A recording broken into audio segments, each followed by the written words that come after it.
আমার নাম প্রশান্ত সাঁতরা, বাড়ি বনকৃষ্ণপুর, অঞ্চল গঙ্গাধারপুর, 1 নম্বর পঞ্চায়েত, মোসাট সমিতি, আর থানা চণ্ডীতলা, জেলা হুগলি। জমি আছে 10 কাঠা। ধান, আলু, তিল, পটল চাষ করা হয়। এখানে পটল দেওয়া আছে, ধুরবিগল দিয়ে গাছের রূপ ভালো হয়েছে।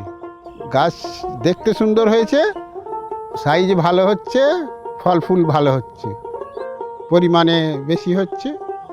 আগে অনুখাদ্য ব্যবহার করা হতো, অনুখাদ্যর বদলে এখন টাটা ধুরবিগল ব্যবহার করা হচ্ছে। তাতে গাছের জোর ক্ষমতা বেড়েছে, পরিমাণে ফলন বেড়েছে। আমি টাটা ধুরবিগল ব্যবহার করে উপকৃত হয়েছি।